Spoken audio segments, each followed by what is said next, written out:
Bonjour et bienvenue sur Comics Code pour le 89e épisode d'une semaine en comics. Un épisode dans lequel on va parler des principales sorties de la semaine dernière, puisque j'ai dû laisser la case du dimanche soir pour la dernière vidéo des sorties d'avril, et que nous voilà déjà lundi. Alors, on commence tout de suite par Billy 99, ou Billy 99, ou même Billy 99, vraiment c'est comme vous voulez, on va pas se fâcher pour ça. Billy 99, donc, de Sarah Biam et Tim Sale, chez Delirium. Alors, Billy 99, c'est une mini-série qui est pas toute jeune, elle date de 1991, elle est sortie à l'époque aux États-Unis chez Dark Horse, et elle avait jamais été publiée en France. Alors Sarah Biam, c'est pas une scénariste qui a fait une longue carrière dans les comics, à ma connaissance. Elle a surtout en fait bossé dans la première moitié des années 90, un petit peu à droite à gauche.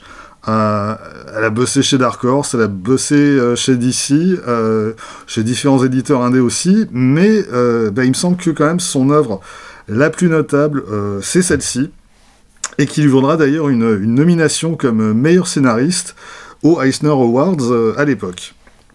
Et Tim Sale, aujourd'hui je pense que tout le monde le connaît, mais là c'est l'époque où il n'est pas encore très connu, mais il est quand même en train de progressivement de se faire un nom. Ça fait déjà quand même une bonne demi-douzaine d'années qu'il bosse vraiment beaucoup, essentiellement chez des éditeurs indés. Et il a notamment bossé sur la série Grendel de Matt Wagner à la fin des années 80. Et puis, quelques mois avant la sortie de Billy 99, il y a eu sa première collaboration avec Jeff Loeb sur la maxi-série Challengers of the Unknown chez DC Comics. Challengers of the Unknown, qui était une série graphiquement, je trouve, vraiment intéressante. Et où Tim Sale s'amusait à déborder des cadres et voir même carrément de temps en temps à les exploser. Si je retrouve ça, il y a une page en particulier vers la fin. Hop. Pourquoi je ne retrouve jamais la page dont j'ai besoin au bon moment? Ah, voilà. Tim Sale sur Challengers of the Unknown, c'est pas encore le Tim Sale qu'on va découvrir au début des années 90 dans ses différents travaux sur Batman en particulier, mais quand même ça mérite le coup d'œil. Et cette maxi-série en 8 numéros, si je dis pas de bêtises, elle reste malheureusement inédite en France. Et donc, Billy 99, c'est plus vraiment une œuvre de jeunesse pour Tim Sale, mais ça fait encore partie de sa période où il n'a pas encore totalement affiné son style, mais là on en est quand même vraiment plus très loin. Côté scénario, alors c'est, pour le dire rapidement, c'est de la science-fiction dystopique, qui se situe dans un futur proche. Concrètement, le futur proche en question, c'est 1999. Ouais, forcément, avec le recul, ça fait toujours un petit peu sourire de comparer le futur imaginé à une époque et qui est, entre-temps, est devenu notre passé. Mais, en fait, ici, en plus, l'année 1999, elle a surtout une valeur symbolique, il me semble. À la fois, c'est la dernière année du XXe siècle. Alors oui, techniquement, la dernière année du XXe siècle, c'est l'an 2000, mais voilà, tu m'as compris. Et puis, c'est surtout le chiffre 99, qu'on retrouve dans le titre. C'est surtout ce chiffre-là qui est important, et qui reprend l'idée, en fait, que 1% de la population américaine détient l'essentiel de la richesse et du pouvoir économique du pays, au détriment des 99 autres pourcents de la population. Alors c'est quelque chose qui est devenu un slogan au début des années 2010 avec le mouvement Occupy aux États-Unis et qu'on retrouvera en comics dans la série de Carey Andrews, Renato Jones, les 1%. qu'Urban Comics avait publié à l'époque. Mais voilà, c'est quelque chose qu'on trouvait déjà avant. Je pense surtout à partir des années 80 et de l'époque des 2 mandats de Ronald Reagan, où vraiment on constatait qu'une part de plus en plus restreinte de la population américaine s'accaparait de plus en plus de richesses. Et dans Billy 99, Sarah Biam, elle poursuit cette logique jusqu'à décrire en fait une société qui a atteint le stade où les 1% les plus riches détiennent autant que les 99% restants. Donc on est clairement ici dans la dystopie, avec une population qui s'est largement paupérisée, mais où on a aussi des libertés individuelles qui sont de plus en plus restreintes. Et en fait, on va suivre ces 2 mondes-là en parallèle, à la fois ce qui se trame en haut de l'échelle sociale, et puis aussi le quotidien des gens ordinaires. Mais avec en point central le personnage de Billy, qui est à la croisée des 2 mondes, parce que elle provient du haut de cette pyramide, mais elle est tombée tout en bas, ou plutôt elle y est retombée, c'est quelque chose qui est expliqué dans le cours du récit, et elle va devenir une sorte d'héroïne masquée, protectrice des populations les plus fragiles. Et en gros, en très gros, vous avez avec ça le cadre du récit. Alors je peux encore rajouter qu'on a également une histoire de tueurs en série qui s'attaque uniquement à des femmes. Et puis on a aussi une grosse société qui tente de licencier massivement ses employés pour évidemment augmenter sa marge de profit. Et avec ça, on doit être à peu près complet. Alors en fait, le cadre social de cette histoire, Sarah Biam, elle le cerne assez bien et assez vite.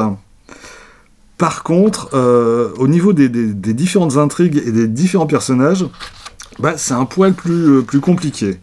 Parce qu'on passe quand même pas mal de temps à se demander qui est qui fait quoi, et puis surtout pourquoi. Et de ce point de vue, Billy 99 est quand même souvent assez confus. Il y a des choses qui devraient être mises en place et explicitées d'entrée de jeu, mais qu'on finit par comprendre que beaucoup plus tard. Et j'ai presque envie de dire, on les comprend trop tard, parce que, disons qu'on a quand même un gros premier tiers du récit qui est quand même assez confus et assez problématique de ce point de vue. Donc ouais, on a un scénario qui est intéressant, mais qui est pas franchement maîtrisé dans sa construction. Il y a des grosses maladresses, et ça donne du coup une certaine confusion pendant toute une partie du récit. Côté dessin, alors là par contre, il y a quand même de très belles choses, et il faut quand même que je revienne à cette double page, parce que rien que ça quand même, Tim Sale à l'époque, quand même, il maîtrisait déjà son boulot.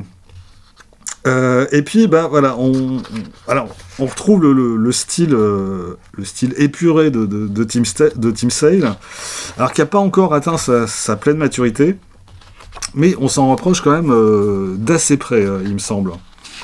Alors, je trouve qu'on sent encore pas mal ses influences, et en particulier Frank Miller.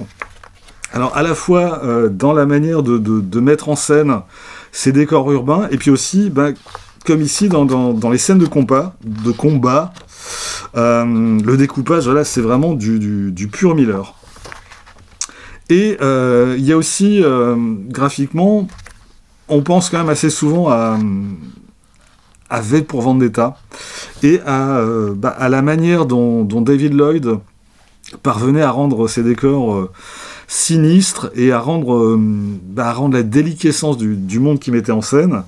Et on retrouve ça aussi un peu dans Billy 99, voilà, les ombres, les tons sombres, et ce même genre d'ambiance. Et donc ouais, graphiquement, il y a quand même déjà une belle maîtrise. Et du coup, le fait que Delirium nous le propose dans un vraiment grand format, franchement, ça le mérite.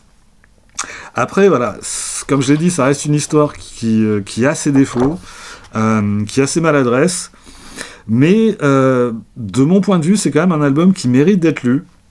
Alors, pour celles et ceux qui aiment le travail de Tim Sale, mais pas que, il y a aussi notamment le personnage de Billy elle-même. Je peux pas trop en parler, mais je trouve que c'est une héroïne vraiment intéressante, qui, en gros, passe son temps à faire de son mieux, et qui arrive jamais vraiment à être à la hauteur de ce qu'elle voudrait être, qui arrive jamais tout à fait à remplir le rôle qu'elle a décidé de tenir, et qui doute en permanence, et qui va s'en prendre plein la tronche, et qui va malgré tout persévérer. Donc ouais, je vais pas minimiser les défauts de Billy 99, mais ça reste pour moi quand même un album qui mérite d'être lu. Alors pour finir, on a quand même une bonne trentaine de pages de bonus. À la fois, on a la préface et la postface qui encadrent l'histoire, et puis on a quand même un bon paquet de dessins inédits en fin de volume. On a aussi, on va voir ça, les couvertures d'origine, évidemment.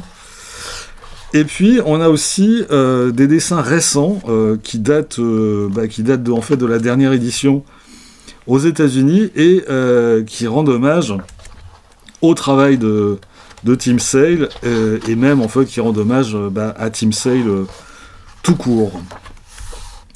Donc voilà, Billy 99 de Sarah Beam et Tim Sale est donc sorti chez Delirium, 240 pages en format 21 par 30 cm, traduit par Lucille Mornay, et vendu 28 €.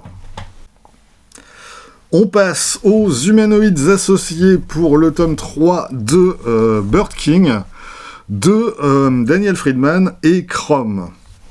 Alors là, je vais faire assez rapide. C'est un tome 3, donc je peux pas trop en dire. Si vous n'avez pas encore lu cette série, je veux pas spoiler les 2 tomes précédents. Alors pour vous la faire rapide, Bird King, c'est de la fantasy, dans un monde où on a en fait 2 royaumes qui s'affrontent depuis une éternité, et on y suit Bianca. Bianca qui est une jeune forgeronne, mais qui est aussi la descendante d'un peuple aujourd'hui disparu. Et Bianca, elle a redonné vie à une créature légendaire, le Bird King du titre. Et le Bird King qui, en fait, depuis le début de l'histoire, la suit partout, et il l'accompagne dans son périple. Et dans ce 3e tome, Bianca, elle va enfin rejoindre la cité où elle espère refaire sa vie, sauf que, tout n'est pas forcément aussi beau et aussi bon que ce qu'elle imaginait, que ce dont elle rêvait, et donc, elle va devoir assez vite se retrouver à devoir faire des choix. C'est un résumé à la hache, mais voilà, en gros, c'est ça. Et alors, ce qui continue de me fasciner dans cette série, c'est le travail de Chrome, le dessinateur, donc, et en fait, ce que son style apporte au scénario de Daniel Friedman. Le scénario de Friedman, il est pas mal du tout. Jusque-là, en tout cas, ça tient très largement la route. Mais disons que c'est quand même de la fantasy très classique, qui n'est pas un genre qui m'intéresse énormément. Et disons que si on avait un dessinateur, lui aussi, avec un style très classique, je suis pas sûr que je serais allé au-delà du premier tome. Mais voilà, au dessin, c'est donc Chrome, qui est un jeune artiste anglais, qui a un style assez singulier. Il a un côté très cartoon, mais quand même avec pas mal d'influence manga. C'est quelque chose de très stylisé. C'est vraiment un trait à l'économie, parfois presque un petit peu grossier, mais je trouve que ça fonctionne incroyablement bien sur cette histoire. Ça la fait basculer dans quelque chose de beaucoup moins ordinaire, et Vraiment, je trouve que c'est le dessin de Chrome en premier lieu qui fait de Bird King un récit vraiment singulier. Je le disais, c'est le tome 3. Alors, le prochain, ce sera normalement le dernier, mais visiblement, il ne faut pas l'attendre avant l'an prochain. Mais en attendant la conclusion, Bird King, c'est un titre que je conseille. Alors là aussi, en fin de volume, on a une partie bonus qui est assez généreuse, avec les différents travaux préparatoires de Chrome pour ce 3e tome. Bird King, tome 3 de Daniel Friedman et Chrome est donc sorti aux Humanoïdes Associés. 136 pages, format 19 par 28 cm. Traduction de Laurent Lager et au prix de 19,95 €. Mon dernier achat de la semaine, c'est Superman Space Age de Mark Russell et Michael Red, chez Urban Comics, évidemment. Alors, de base, je suis pas spécialement fan de Mark Russell. Et en particulier, je suis franchement pas client de ces comédies. Ces comédies satiriques, sociales. Des choses comme Billionaire Island, que Urban avait publié il y a 2 ou 3 ans. Ou bien ces X-Factor qui paraissent en ce moment dans la revue X-Men chez Panini. Je trouve ça lourdeau au possible. Et vraiment, je suis pas client du tout. Et même son Fantastic Four, l'histoire d'une vie, que Panini a publié, là aussi ça devait être il y a 3 ans je pense, j'ai pas vraiment accroché, alors que sur le fond on est quand même beaucoup plus proche de ce qu'il fait ici. Superman Space Age, ça va grosso modo raconter l'histoire de Superman et l'histoire du monde sur une vingtaine d'années, du début des années 60 jusqu'au milieu des années 80 et la fin du monde. Alors, je spoil rien, en fait. Le récit, il commence comme ça. Il commence par un flash-forward sur ce qui va arriver à la fin, à savoir, la destruction de la planète. Et tout de suite après, retour en arrière au début, en 1963, quand Clark Kent n'a pas encore quitté ses parents adoptifs et Smallville pour devenir qui vous savez. Et partant de là, en fait, on va suivre son parcours en temps réel. C'est-à-dire que le récit va vraiment se développer sur un peu plus de 20 ans. Et c'est un récit qui est très sombre. C'est un récit où la mort est omniprésente. C'est un récit qui nous dit, en gros, on sait tous comment ça va se terminer. Alors, à la fois la fin du monde qu'on a découvert dès les premières pages, et puis le fait qu'on est tous mortels, on va tous mourir un jour ou l'autre, tôt ou tard, et donc, finalement, ça sert à quoi de vivre? À quoi bon tout ça? Et c'est un questionnement qui est omniprésent tout au long de cet album. Où on s'interroge, Superman en premier lieu, sur le sens de la vie, sur le sens à lui donner. Et tout ça, en fait, dans un cadre où la crainte d'une guerre nucléaire est particulièrement forte dans toute la première partie du récit. Et puis ensuite, on a tout ce qui va conduire à ce qu'on a appris dès les premières pages du récit. C'est-à-dire la fin du monde. Et ça donne à cette histoire quand même un côté très sombre, qui est même assez anxiogène, et avec comme figure centrale le personnage de Superman qui se pose en permanence toutes ces questions, qui passe quand même une bonne partie de son temps à repousser l'inévitable, mais qui dans le même temps sait que au final, quoi qu'il fasse, tout ça est éphémère.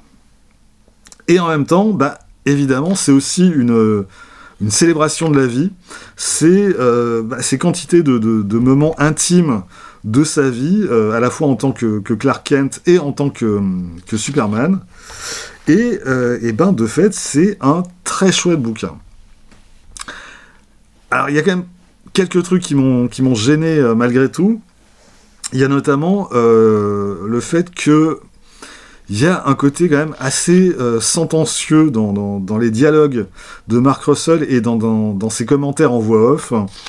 On a des espèces d'aphorismes assez pontifiants sur la vie et la mort qui reviennent tout au long du récit. J'ai fini par trouver quand même un peu pénible.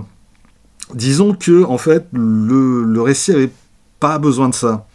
Le récit il est plus intéressant par les questions qu'il pose que par les réponses que Russell nous assène à travers ses personnages, et surtout la manière répétitive dont il les assène. Mais à côté de ça, c'est vraiment un très chouette récit qui est assez inventif dans son déroulement et dans sa manière de jouer avec ce qu'on connaît de l'univers d'ici, qui est aussi intéressant dans sa manière de traiter ses principaux personnages. Alors, Superman, c'est évidemment le personnage principal, mais on a Batman qui joue aussi un rôle très important. Et là aussi, l'évolution du personnage de Batman, en parallèle de Superman, je la trouve assez intéressante. Et puis, même chose pour Lois Lane, qui elle aussi forcément occupe une place assez essentielle dans cette histoire. Alors par contre, à côté de ça, je suis quand même beaucoup moins fan du portrait que Russell fait de Lex Luthor. Et là, en fait, on retombe dans tout ce que j'aime pas dans ces comédies. Le personnage est caricatural au possible, mais vraiment au point d'en devenir grotesque. C'est juste le bad guy cynique, sans aucune morale, mais surtout, en fait, sans aucune épaisseur. Le fait que ces actions ont une répercussion majeure sur l'intrigue, ça en fait pas un bon personnage pour autant. À côté de ça, ce qui me fait aussi aimer cet album, c'est évidemment les planches de Michael Red. Michael Red que j'aime quand même depuis au moins 30 ans, et que je continue d'aimer. Alors son style, il reste toujours le même depuis tout ce temps, mais il est tellement sans équivalent que ça me va très bien qu'il évolue aussi peu au fil des ans. Et lui aussi, en fait, comme Chrome sur Bird King, il est en quelque sorte en décalage permanent avec le récit. Il lui apporte une certaine légèreté, plutôt que d'insister sur la gravité du discours de Russell. Ces super-héros, clairement, c'est la version du Silver Age des personnages, c'est les costumes aux couleurs vives, c'est vraiment le côté haut en couleur des personnages, et ça fonctionne merveilleusement bien. Mais à côté de ça, il est aussi tout autant à l'aise pour mettre en scène la brutalité du monde.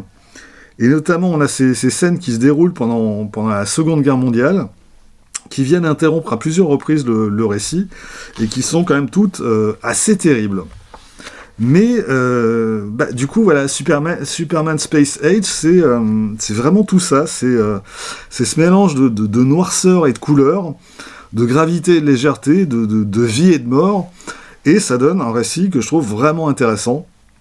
Alors, pas parfait, j'ai toujours mes réserves concernant Mark Russell en particulier, mais je trouve quand même que les qualités dépassent de loin les défauts.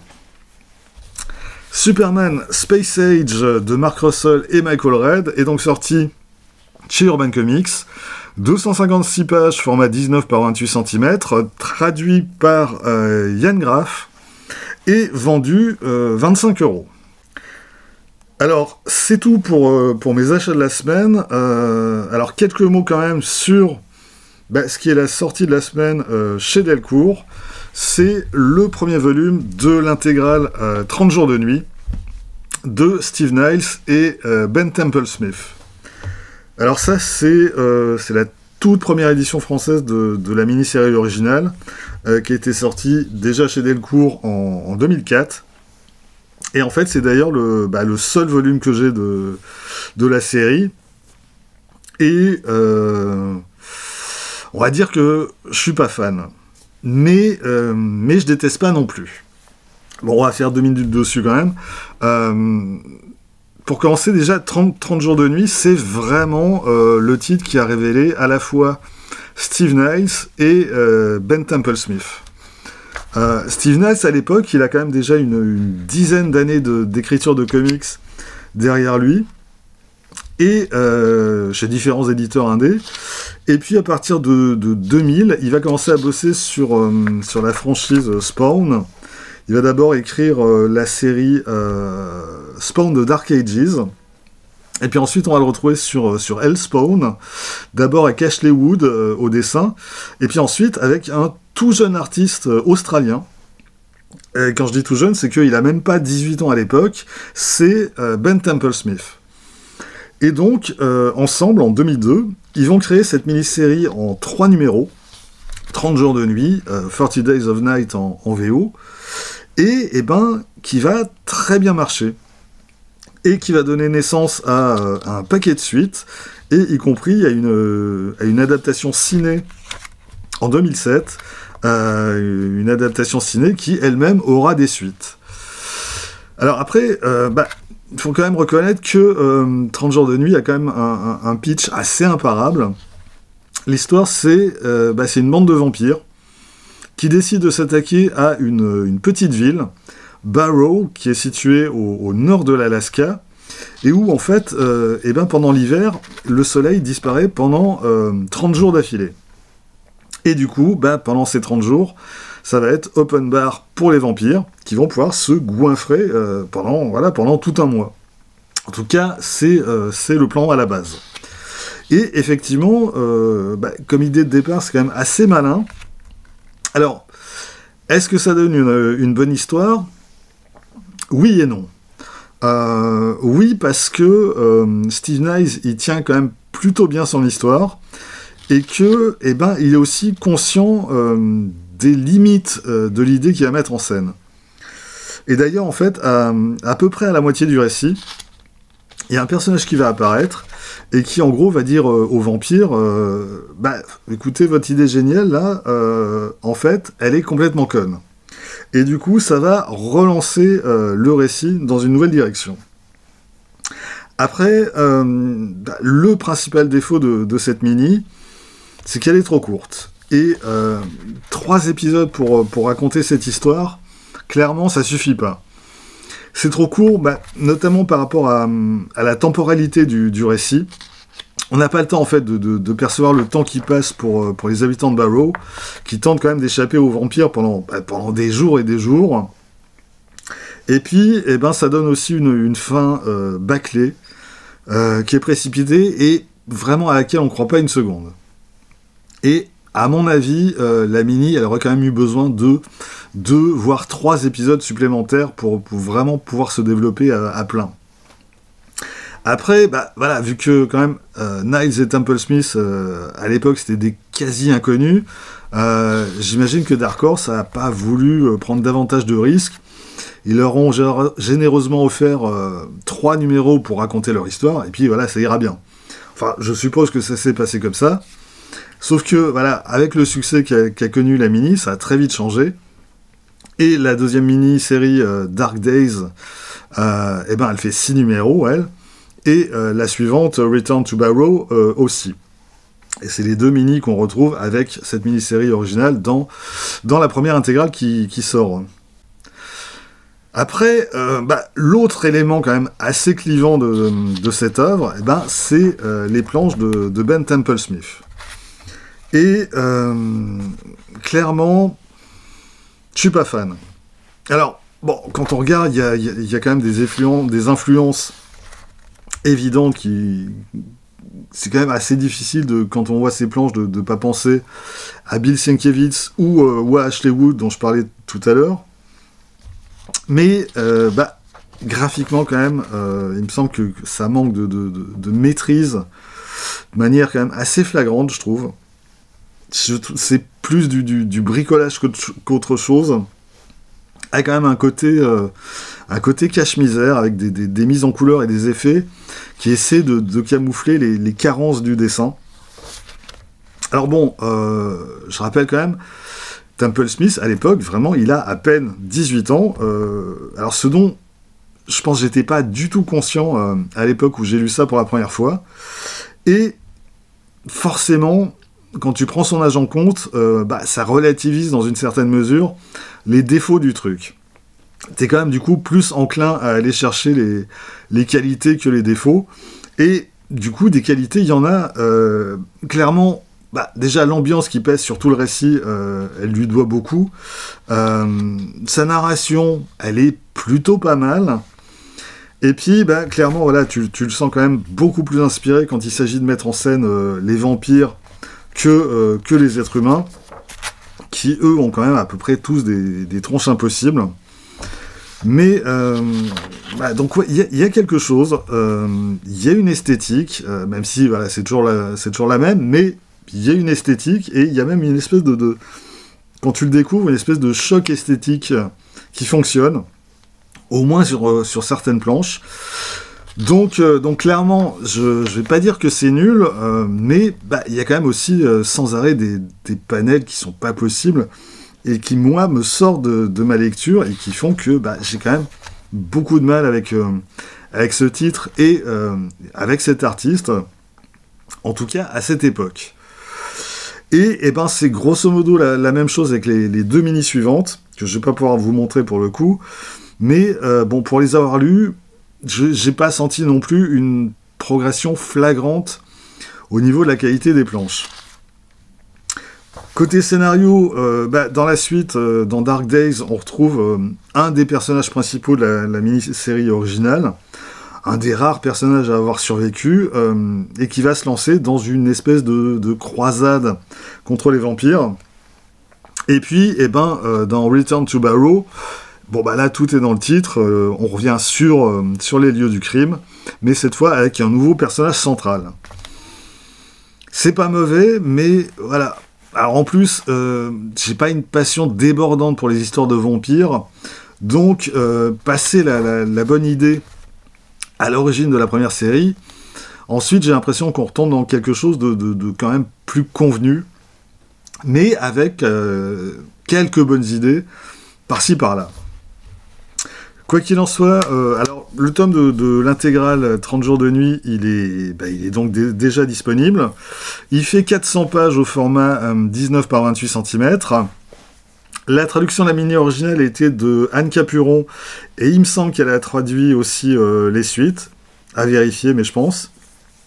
Et l'album est à 45 €. Pour terminer, très vite, les autres sorties de la semaine, chez Urban Comics, en grand format Urban, on a le tome 2 de Briar, de Christopher Cantwell et Alex Lins. Et puis, chez Marvel, on a les périodiques habituels du début de mois. X-Men 7 et 8, Marvel Comics 16, Ultimate Universe numéro 4, et puis le premier tome du crossover Venom War, pour le cas où ça intéresserait encore quelqu'un. Voilà, c'est tout pour cette semaine. Rendez-vous très vite pour la suite. D'ici là, vous pouvez vous abonner à cette chaîne, laisser un commentaire, partager cette vidéo sur les réseaux sociaux, pour aussi de temps en temps retrouver les lectures de Quack Kent et de Bad Quack sur Instagram, avoir ainsi un aperçu du thème des prochaines vidéos. Et vous pouvez surtout lire des comics. Soyez sages et à bientôt.